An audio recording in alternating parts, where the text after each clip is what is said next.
Do you know that the All-State Arena, Brian, in Chicago, Illinois, which was the site of this extravaganza, that's the old Rosemont Horizon. I'm glad to see the old deer still standing, just with another name. I thought they had just built a whole new building. Have you ever been to the Rosemont Horizon? I never have, but I've always loved the name of it. Because it's in Rosemont, Illinois. What's the Horizon part that sounds cool? Yes. Well, actually, when the sun comes up in Rosemont, there on the horizon, you can see the building. So there you go. And this thing was sold out. 15,810 people is what they announced. And we saw many of them on camera. And the 11th straight television sellout, according to the statistics we have available to us, and they're crowing here on the program. They're fucking, and that ain't going to last until, the record, this was the highest paid attendance for a Raw since some time or other. But that's only going to last for a couple more weeks until the Raw after WrestleMania, when they can get more people in the building. This is suddenly blossomed quickly on them, didn't it? And you know what? Before this giant crowd, this hot crowd, they had one of the best episodes of Raw in forever. And I can't even remember any of the matches. It wasn't even about the matches. Because none of the matches were matches you really wanted to see, but you didn't care. That's how hot the stuff that isn't in the matches is. You're willing to just sit there and watch these other matches, never yell boo or boring, nothing. Just watch them, enjoy them. But when the big stars come out, it makes it all worth it. This was an amazing episode. And then, as Gary Hart would say, this shit gonna get started, brother. But anyway, and by the way, also... the central pieces of the show that we're about to praise here and there was other people involved, obviously, but Cody Rhodes and CM Punk, again, this is what they're not only doing the best work in the biggest company in the goddamn world, but Tony had them.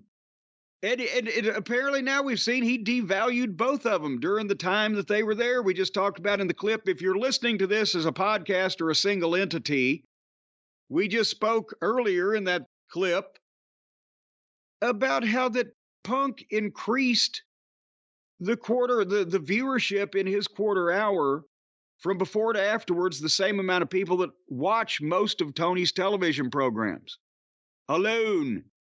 Can you imagine what kind of merchandise they may have made money between the number and the rating that they can brag about? And this is the era of bragging about ratings and numbers and all the TV rights fees, and is it worth it and is it not?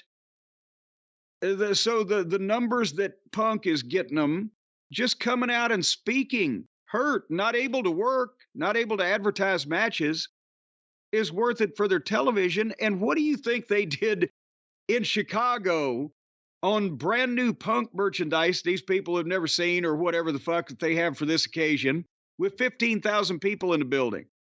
They may have made a profit on Punk for what they paid him just to show up and talk. What is that, $100,000 if you prorate his multi-million-dollar contract? They made a profit on him. They're in the building probably.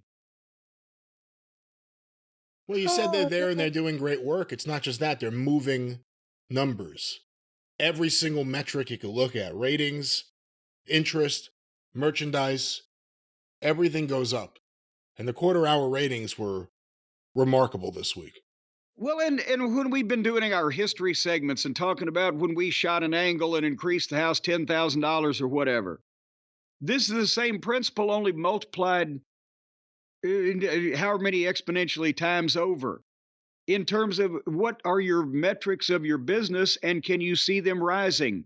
Are you selling more tickets? Are you selling more merchandise? Are more people watching the TV?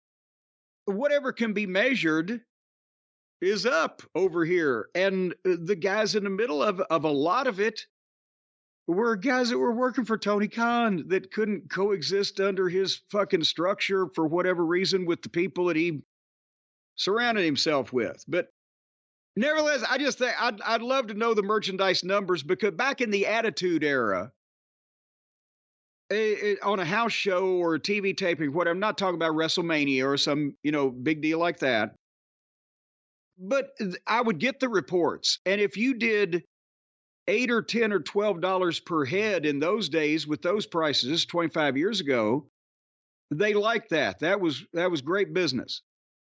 Well, just imagine if they were doing the same price, $10 a head.